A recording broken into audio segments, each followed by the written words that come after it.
Advent, it's really strange to think that we're focused so much on the phenomena of birth. We're focused on God coming as a human being, but God actually being born. And I've been thinking about that image of birth really a lot today. And as I'm reading in John's Gospel about an encounter that Jesus had with someone, this person was called Nicodemus, and he was a teacher of the law. He was someone who was regarded as really wise and scholarly, and he didn't want to be seen to be going to meet with Jesus, so he went at night in secret.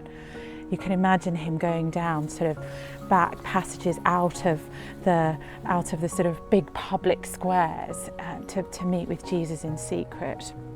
And he goes to Jesus with this concern. He's saying to him, "Rabbi, we know you're a teacher, you've come from God. No one could perform the miraculous signs you're doing if God were not with you."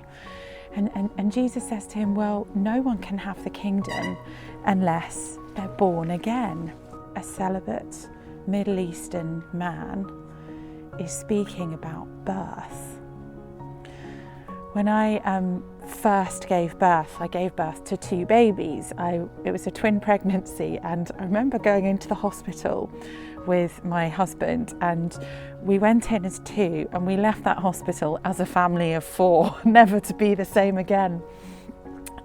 Birth is a sort of tremendous struggle of life. It's a sort of physical grapple. It's unbelievably painful. But at the end of birth, what has come forth is undeniably alive. It's life. And Jesus is saying to Nicodemus, this very proper teacher of the law, that's what needs to happen, that tremendous grapple and struggle for life. And then God actually brings forth in you new life. That's what it means to come to know God. And the only way that that could happen is that God himself was born. Charles Wesley reflects on this in his amazing carol, Hark the Herald Angels Sing. He says that Jesus was born to raise the sons of earth, born to give them second birth. Hark the Herald Angels Sing, glory to the newborn King. I love that image that God was born to raise the sons of earth, that's us, born to give us that second birth.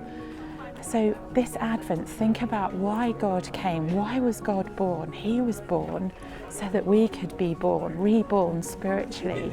In other words, without God, we're like dead people walking. Yes, we're on our legs, but there's a sort of spiritual death about us, and coming to know God means this grapple, this struggle, and then this reality of life in us.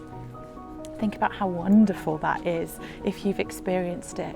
And if you haven't yet experienced new birth, why not reach out to Jesus just like Nicodemus did today? Why not come to him, even just in the secrecy of your own heart, your own room, and ask him to do that for you? Ask him to give you that second birth that he can offer.